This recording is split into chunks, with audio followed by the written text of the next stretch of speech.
You've worked hard for what you have. Your money, your assets, your 401k, and home. Isn't it all worth protecting? Nearly 1 in 4 consumers have been a victim of identity theft.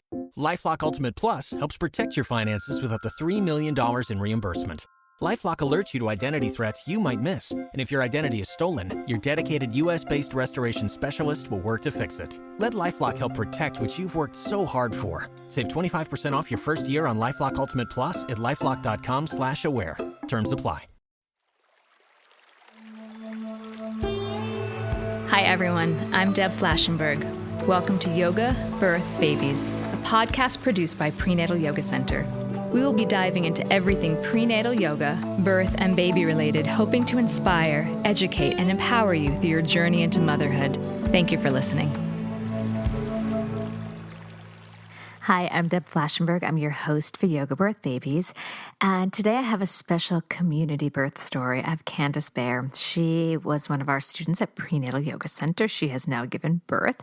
And she gave birth 11 days ago. So today is April 16th. So smack dab in the middle of this pandemic here in New York City. So Candice is a second-time parent, and she actually tested positive for COVID-19. So she really has a lot to talk about. She did birth during that time where partners were not allowed in the room. And the mental preparation that she did and the questions she asked her care provider, you'll see really helped have still a very, what she calls empowering, positive birth story, even though it was clearly different from how she was preparing mentally for this experience. Her work that she did, the preparation you'll see, really helped her through this challenge. So I hope you enjoy this conversation. And let's give you a little heads up about Candice. She is the co-founder of Parenthood Together. It's a community of over 15,000 parents who are passionate about raising their children into healthy and resilient human beings. So she's just an amazing person. So we'll get to that conversation. I think you'll really enjoy it. I also want just to let you know that I was thinking about this the other day. We were able to pivot PYC's offering to online. I think about 75%, maybe even 80% of what we did before is now online. Our workshops, our support groups, our classes, we've pivoted to online. And I want to thank the community for following us online and still taking it. At first, I'm sure you thought CPR online. Yes, we did it. Caring for newborn online. Yes, we're doing that too. Breastfeeding support online, 100%. We got you covered because no matter what's happening outside these walls of your home, your baby's still growing. You still are heading into parenthood, and we still want to support you. So we're doing it. It's there for you online. And starting tonight, we're actually starting our teacher training online. Caprice and I have worked really hard on our teacher training through the years, and we've, again, brought it online, and I think it's going to be fantastic. So we are still plowing forward. We have our fall teacher training coming up in New York City as well as Washington, D.C. So we're still planning and we're still doing it. And then, of course, don't forget we've got our online shorter teacher training courses, Who's Afraid of the Pregnant Yogi and Teaching the Postnatal Students. So if you have some time on your hands and you want to keep adding to your education as a yoga teacher, we got you covered. And then lastly, I just want to thank all those who have left and written in a review for us. It helps people find us. All right, so take a quick break, take a beat, and when we come back, we're going to hear Candice's resilient, amazing birth story about birthing during a pandemic. This podcast is sponsored by Skylight Calendar.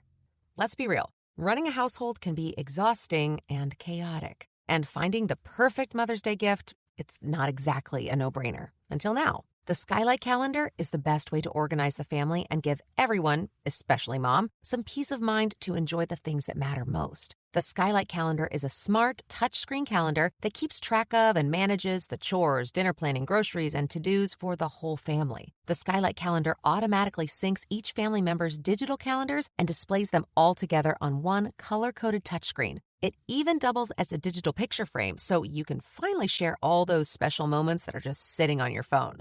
As a limited-time offer for our listeners, get 15% off your purchase of a Skylight Calendar when you go to skylightcal.com/easy. That's SKYLIGHTCAL.com/easy. Get 15% off your Mother's Day purchase now at skylightcal.com/easy. Hi, Candice. How are you? Good. Thank you. Thank you for having me, Deb. I'm so excited to speak with you. All right. As Candice and I were saying before we officially started recording, we're going to be really transparent. Right now, it's a weekday. We both have kids. She has her newborn, I think, in her arms. I have my 2 kids. My husband's trying to usher out the door. So listeners, you may hear the real life of parents during a pandemic with all of the noises of a family nearby. So I just wanted to get that out of the way. So in case you hear a sound or a cry or anything in that realm, and the cry could actually be for my 8-year-old, not Candice's newborn. Just so we It could be my toddler also. Many cries, and it could be me because that is literally the kind of day I've had. Oh no.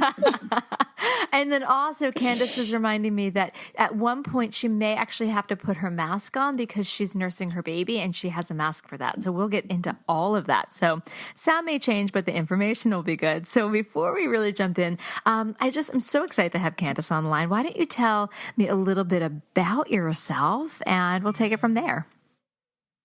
Sure. So, I've been living in New York now for 5 years. I met my husband in New York while I was living in Connecticut for my work and, made the transition to living here. And since we've had 2 babies and one of them is a 2-year-old, he just turned 2 on April 6th and our daughter was born on April 5th. So they're 1 day apart in 2 years. But yeah, we've been living in New York City and dealing now with this crazy global pandemic. I'm originally from France, so I've also been very concerned about my family in Paris, and they've been going through a lot as well over there. So exciting times, to say the least. And I don't know, maybe I can dive into more details now, but we've actually not only just had a baby, but we also all had the coronavirus 2 weeks before I had the baby. So that just added to the excitement in our family. Yeah, I remember getting the email saying like, oh, it's a good thing I didn't come into the studio because our nanny tested positive. I was thinking, oh my goodness, that's a lot. Yeah, that's how it all started. So I guess let's open all of this to, wow. First of all, thanks for going into this, but how it's been. I mean, I think one of the things as someone that works with the perinatal community, I've been concerned about kind of the mental anxiety around what if I get coronavirus, but now you're living with having been pregnant, given birth, found out that your family has the coronavirus. Can you just, I guess, start with how you're doing about that and then how it affected your pregnancy, your time in the hospital? We can go, I can keep feeding you questions, but just start talking. Let's see how it goes. Yeah. So, I got to say, I was probably one of the most paranoid New Yorkers before I got the virus. I literally was ordering masks in February, I think already, if I look at my Amazon orders. And I was pretty much on lockdown at home, maybe 2 weeks before we officially had a lockdown. And yeah, I was pretty anxious. I was really concerned about getting the virus at the hospital. So that was a source of anxiety. And, eventually, we all started feeling sick at home. But for some reason, we were sort of in denial. So we had a mild version of the coronavirus, thankfully. We did have symptoms and sort of checked all the boxes. But until I heard back from my nanny after 6 days that she had been ill already, that her test came back positive, I was in complete denial that I had the coronavirus, even though I had the fever for a couple days. I had the headaches. I had the cough. A little bit of the shortness of breath, but I thought it's the pregnancy. So until she came back and said, I'm so sorry, my test came back positive, and then it really hit me. I was like, oh my God, I actually have the coronavirus. My husband and my son have it also.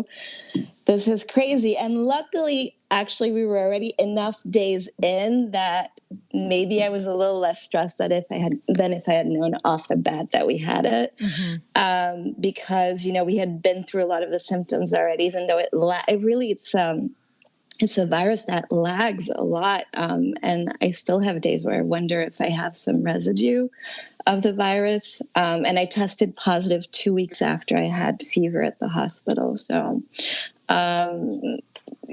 it was a strange experience, and I'm glad in a way that we found out a little bit after the fact that it was the virus. Mm-hmm. That being said, it paradoxically, it sort of removed all the anxiety of, am I going to get it at the hospital? Because, well, I actually have it now. So I don't have to, it sort of took that weight away in a strange paradox. So, but yeah, it was a very, it did add a lot of complexity to my birth plans. I was supposed to be induced early because of the circumstances of how my firstborn arrived in the world. And so that whole plan had to be changed because they wanted me to recover from the virus before I came in.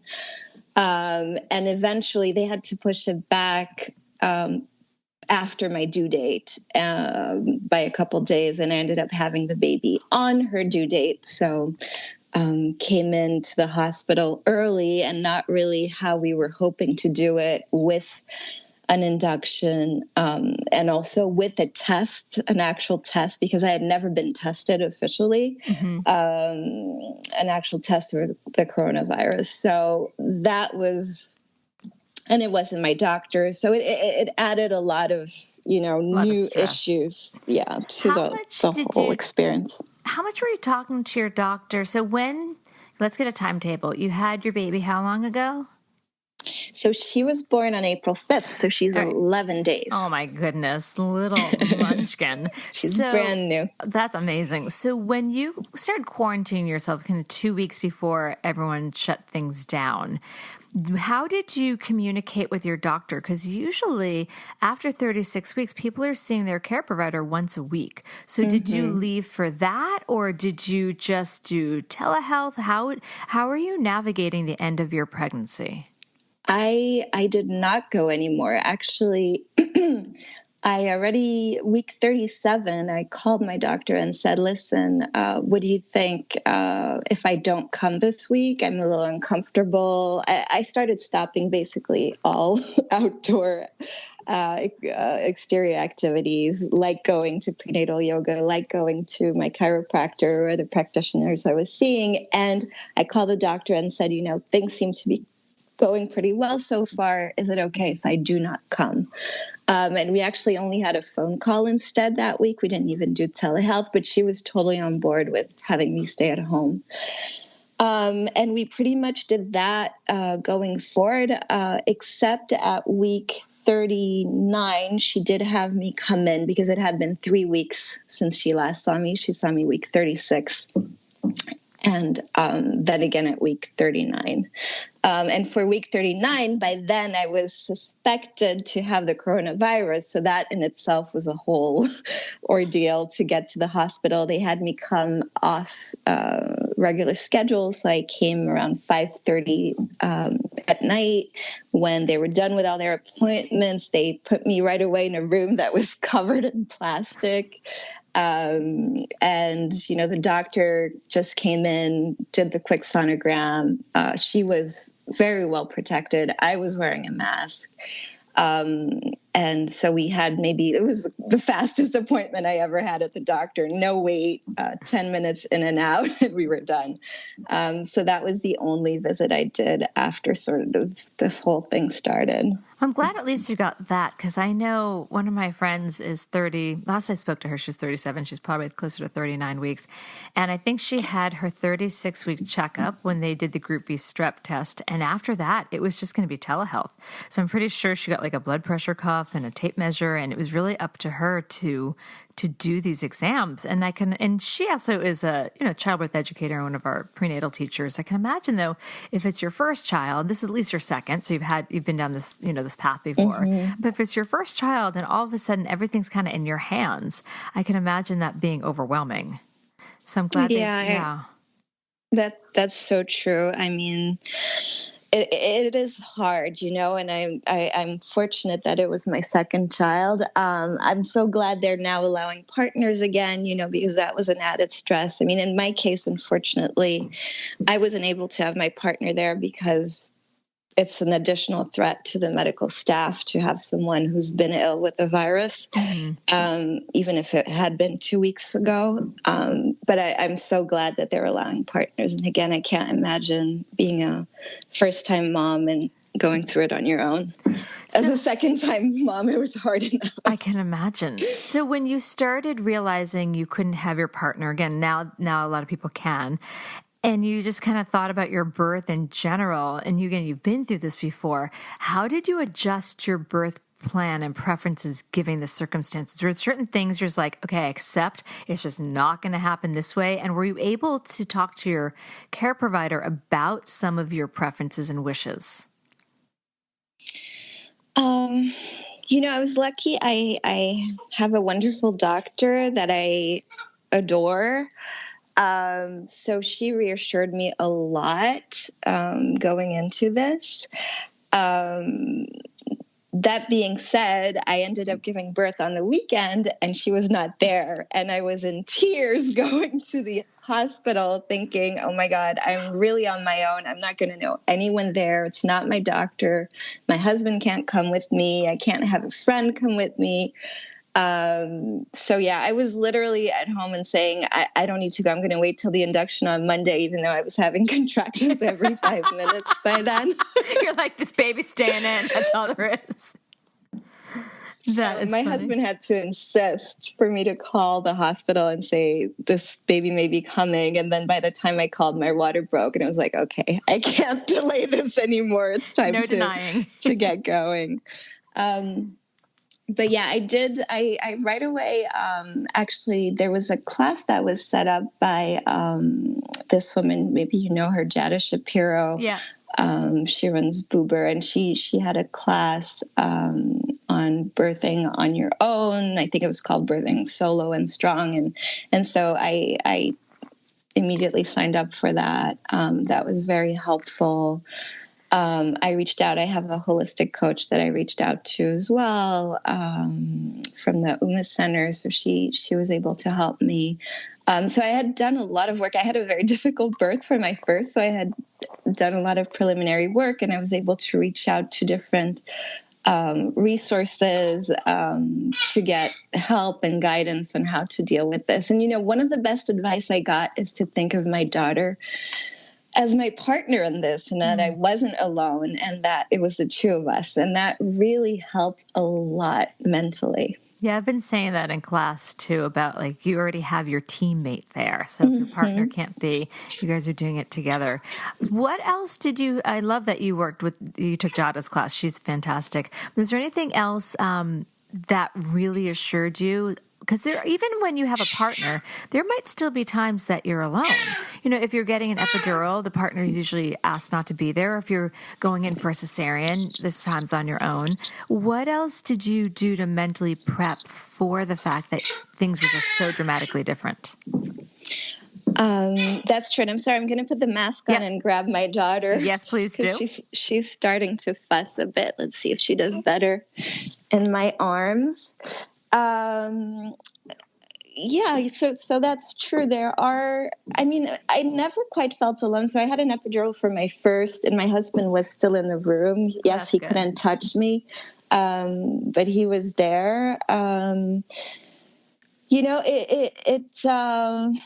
was sort of counting also on support of the nurses and the staff there. Granted, there's a bit of a distance created by the whole protective gear everyone has to wear to avoid COVID.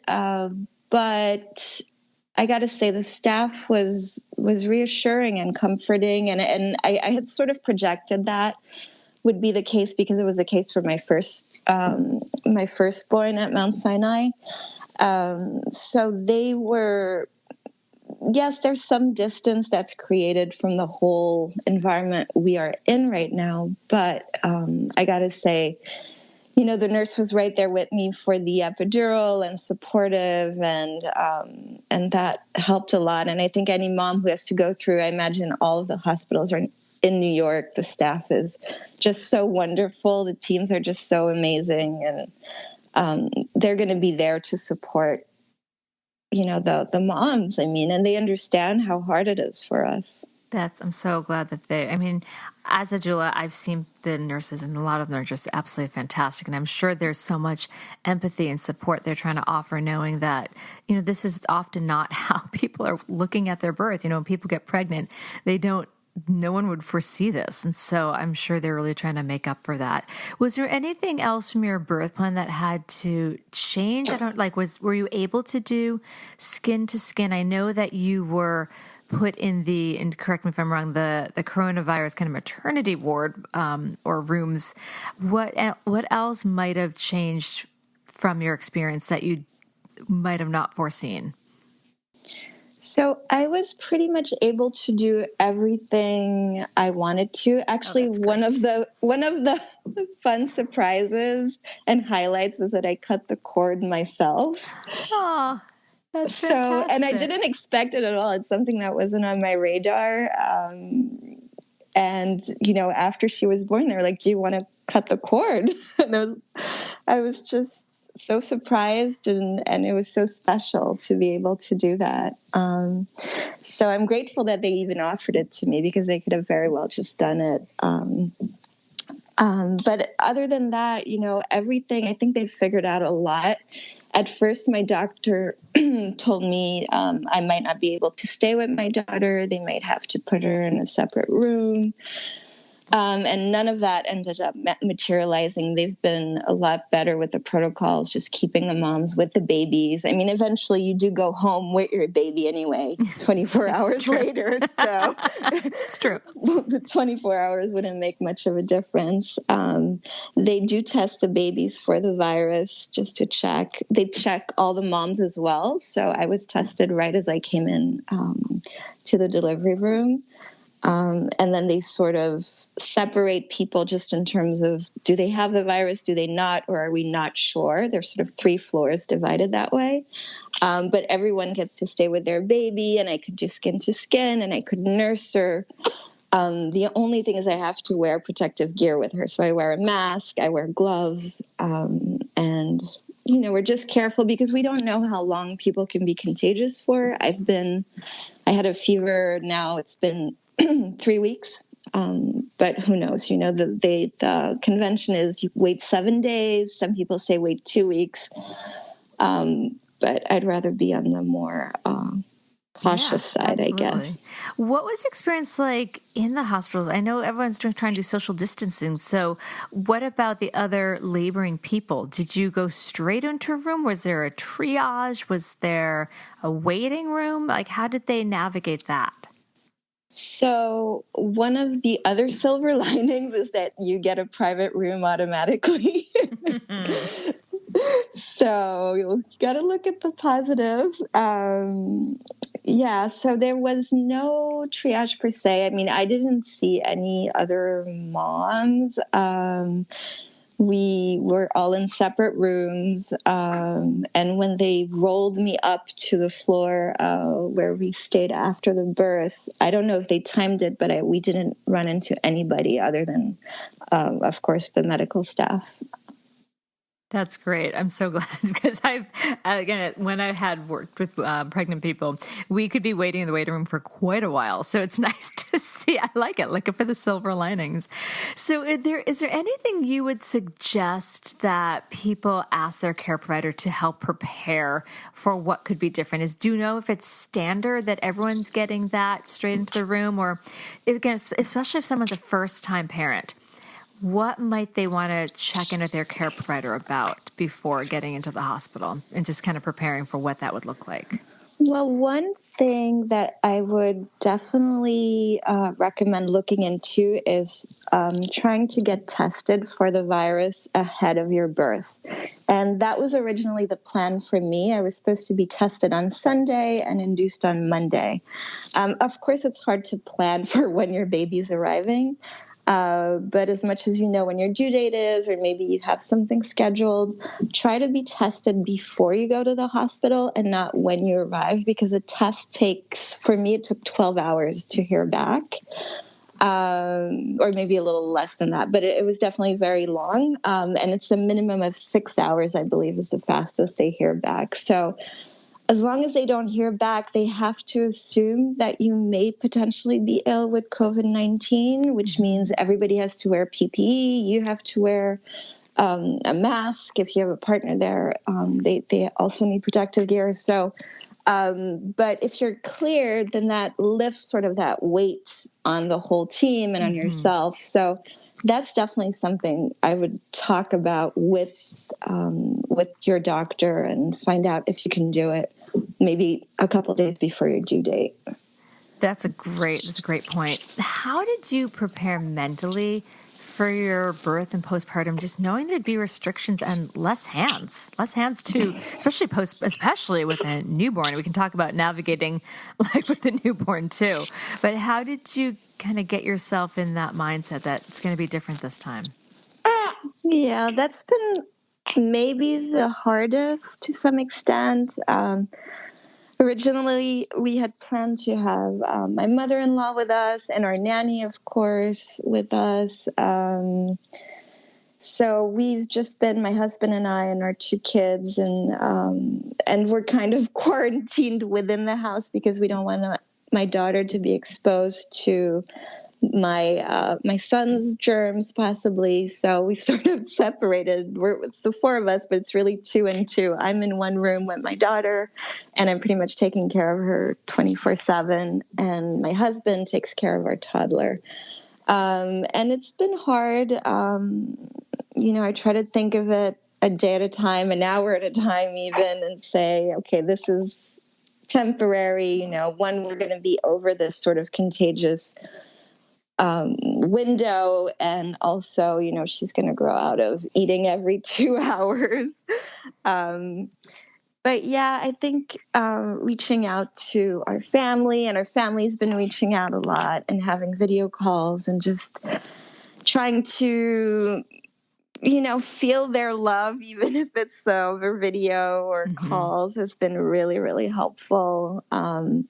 My dad's been also very supportive. He's in France, but he's been very supportive, calling a lot, and he's not that type of person normally. So I think a lot of people understand how difficult this may be right now, and we've just had an outpouring of support from family and friends. That means so much. I know that you and I are a little different, clearly different, like the fact that you have an 11-day-old. That's a big difference. But I would say I'm noticing the same thing about support from family. My kids are a little older, and they're really having a hard time. And I found that my mother and my mother-in-law has been so helpful. Phone calls just to check in. It feels great to know that people are trying to be supportive however they can. Like my mother-in-law will literally be on the phone with my kids for like an hour, and that just gives us a break. So I think a lot of families are really stepping up and trying to help where they can. So I feel the love for you. So that's great. I did want to ask about your 11-day-old and the doctor. So we're going to take a super quick break. And when we come back, let's talk about how your new baby can still do checkups with your pediatrician. Okay, we'll be right back. With the Lucky Land Slots, you can get lucky just about anywhere.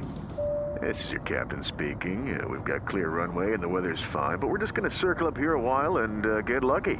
No, nothing like that. It's just these cash prizes add up quick. So I suggest you sit back, keep your tray table upright, and start getting lucky. Play for free at LuckyLandSlots.com. Are you feeling lucky? No purchase necessary. Void where prohibited by law. 18+ terms and conditions apply. See website for details. Okay, we are back. So I know with my first, we were at the pediatrician a fair amount. So how are you navigating that? Because I'm guessing that your baby had kind of a checkup right before leaving at 24 hours old. How are you working with that? So I'm not sure how the different pediatrician practices deal with this. I've heard very different things. My pediatrician has seen our daughter twice already. They saw her the day after she came back from the hospital, and they saw her this week on Monday. So you are going out with her to the doctor. So we are taking her there. We wear a face covering, and they wear PPE. Mm-hmm. But they've checked on our daughter just like they would basically on any normal in a normal environment. Oh, that's good, because I heard some pediatricians are closed right now. One of my friends told me that. I'm like, oh my goodness. Or they're doing telehealth, and I'm thinking a newborn might need more like there may not do they checking their weight to see how they're doing, and then then it's on the parent to check diapers. So I'm glad though that you're still able to get that support. Were they able to help you with breastfeeding at all, or has that not been a problem? I think just you bring up a great point. I've also heard that some pediatricians are closed or not seeing the children, and that's probably something worth checking out, I guess, for anyone who's expecting a baby soon is what is the policy at your pediatrician? Will they be seeing your baby or not? Will it only be video? I had planned for the possibility that they would not see her, so I bought like one of those newborn scales to track her weight. That's a great idea. But yeah, it is true that we're hearing a lot of pediatricians in New York seem to just do video or no visits at all, I guess. So yeah, something to check into before maybe having the baby. And tell me a little bit about your postpartum at the hospital. So you had, and again, the postpartum is pretty in and out, like 24 hours later. They're saying, thank you. See you later. Yeah. I hope to not see you for a while. So once she was born, I love that you cut the cord. Were you able to do skin to skin? And then when you moved to a different room, just tell me about that whole postpartum experience. Yeah. So I did cut the cord. She was on me. The nurse took photos. So a lot of it was just, what I would have wanted in any case, just be able to hold her, nurse her right away. And I was able to hold her when they moved me to our room on the coronavirus floor. But she was with me the whole time, and that was really great. One of my biggest fears was that I would be separated from her and that she wouldn't have her mom for her first days in her life. And so I'm glad they changed that policy. And 24 hours is really short, but at the same time, you sort of want to get out of there. It is a bit of a weird, surreal experience with everyone covered in 2 masks and a face shield and the blouses, and they have to go through a whole protocol every time they come into your room, and every time they leave they have to remove everything, which is great, but it's sort of this a little strange dynamic going on, and it is a bit lonely because they can't it takes a lot of work for them every time they want to come into your room, having to use all the gear. So I think if you feel good, it's very welcome to go back home after a day.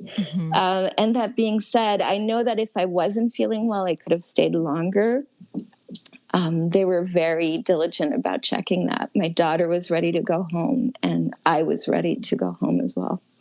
How did you handle the loneliness? Because I can imagine were you able to talk to your husband on the phone and do some FaceTime and stuff? I can imagine. Yes. There's this like high and low, like you just had a baby, and you have all that amazing adrenaline, and you want to talk to your partner, and then, then you see your son, and at the same time, then you hang up and you're by yourself. So can you talk how that was? I'm sure that was a roller coaster.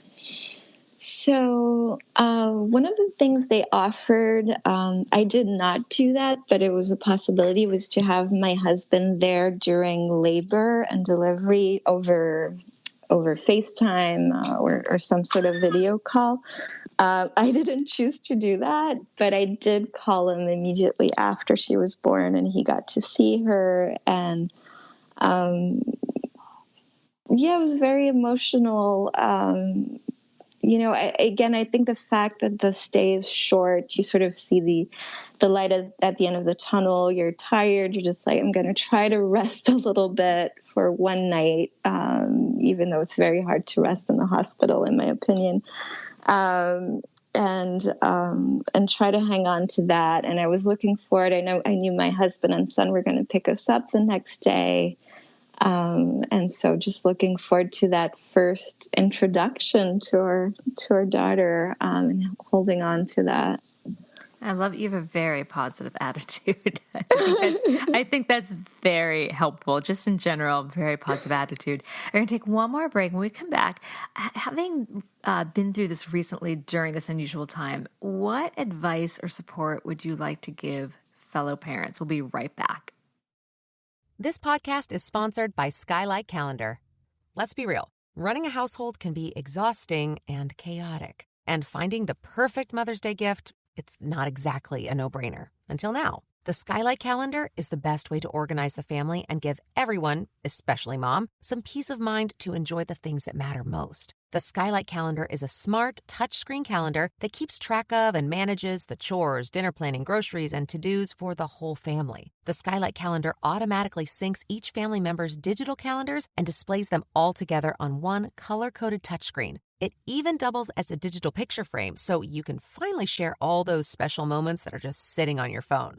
As a limited-time offer for our listeners, get 15% off your purchase of a Skylight Calendar when you go to skylightcal.com/easy. That's SKYLIGHTCAL.com/easy. Get 15% off your Mother's Day purchase now at skylightcal.com/easy.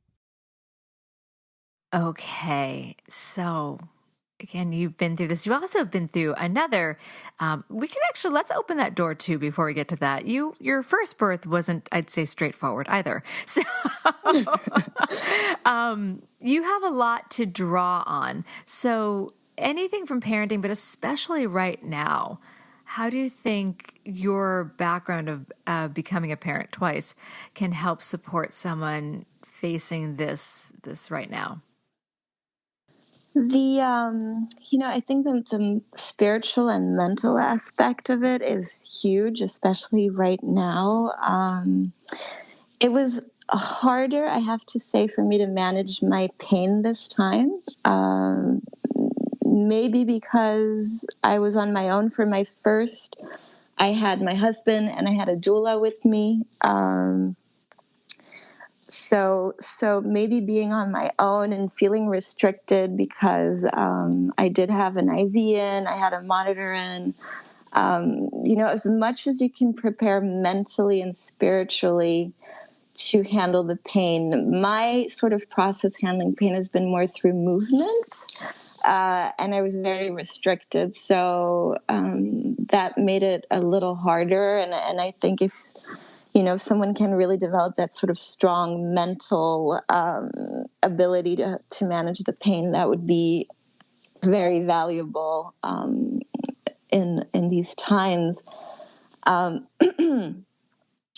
think, as much as you can plan ahead and talk to all the people you would count on normally, right? Did you have a doula? You could still work with her. You could still have her be there, whether it's physically as your support person or remotely. I had a whole host of people. I had, like you said, a very difficult birth for my first. We had sort of this rare fluke problem with him when he was born, and because of that, I worked a lot on how this birth would go way ahead of this whole pandemic. So I had, obviously I had my doctor, but I had prenatal yoga that I started going to very early to your studio.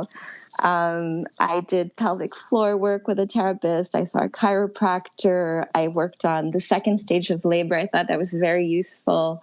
Actually at your studio, Deb, with Chantal Traub. And I think she still offers that. I think that's very, very helpful into, okay, how do you push efficiently your baby? And so trying to use all these resources and know that you can also have people connect with you even remotely, that would certainly be something I'd recommend to any mom who's going to have a baby soon. I love that you did so much preparation because, again, not all of it was you were able to utilize like the doula, but when you do that, one feels more confident, and that's just going to help, even though the circumstances were dramatically different than I'm sure you had pictured upon getting pregnant again and doing all this work. You still did the work. So you still had that confidence and you had those skills. So I'm sure that helped, especially because it was just you and your baby, as a team working to move your body and help her navigate her way out. So that's amazing. And I think that's really great advice. And we talk about this in prenatal yoga. A lot of it's mental too. Like if you keep telling yourself how awful something is, it's going to be more awful. But if you can rally and find something to manage and help you get to that next moment, it's going to be easier. So I love the advice you gave about the mental game behind it, because you didn't have an extra pair of hands to like rub your back. So yeah. Oh, that's great. Is there anything else? I want to make sure I get to talking about your company and your fundraiser. Is there anything before we talk about that you want to share about your experience or to pass on to new parents? No, I think we've covered most of it. Yeah. And I think the way you rephrase it on the confidence aspect is so true. And that was huge. And I did feel like empowered by, all those interactions I had with specialists before I went into the birth. So that was a very good way to put it. Oh, good. Yeah, you definitely did your work. All right. So you have an amazing company and a fundraiser that I think is really important right now. Will you talk about that? Yes, thank you so much for letting me broach that. So my company is called Parenthood Together, and we're actually a community of 15,000 parents, mostly in the New York area. And my co-founder and I, we've just been very moved by all the efforts of our medical workers on the front lines since this whole ordeal started with the pandemic. And so we started a program where we support small business restaurants and we help deliver meals to the staff at the ER and ICUs in the hospitals in the New York area. So we've delivered 3,000 meals to date. So we're very excited about that, and we're getting a lot of positive feedback from the medical staff that it's been so comforting for them to get this support and be able to take a break and have a warm meal and feel like they're being cared for. So we're looking for more donations, and any amount is helpful, even if it's $10. I know we're all kind of struggling right now. Financially, these are difficult times for a lot of us, but if you can spare a small amount and go to parenthoodtogether.com, you'll see our fundraiser, and hopefully you can help support our initiative. That is great. And I will make sure we put the link in the show notes so that people can go and help and support. I want to thank you so, so much. I know that I can't believe it. When I reached out, I'm like, Candice is never going to say yes. Her baby is so young. And you said yes. You would talk to me. So I'm just so appreciative that you carved out a little bit of time. And I think your story and your amazing attitude will really help others that are so anxious about what they're facing. So thank you for sharing, and thank you for your time. All right. Thank you so much, Deb. Be well. This has been an episode of Yoga Birth Babies, produced by Prenatal Yoga Center. You can catch us on Facebook, Twitter, Instagram, and Periscope. I'm Deb Flaschenberg. Thanks for listening. Hello, it is Ryan, and we could all use an extra bright spot in our day, couldn't we? Just to make up for things like sitting in traffic, doing the dishes, counting your steps, you know, all the mundane stuff. That is why I'm such a big fan of Chumba Casino. Chumba Casino has all your favorite social casino-style games that you can play for free anytime, anywhere with daily bonuses. That should brighten your day a little. Actually, a lot. So sign up now at ChumbaCasino.com. That's ChumbaCasino.com. No purchase necessary. VGW Group. Void where prohibited by law. See terms and conditions. 18+.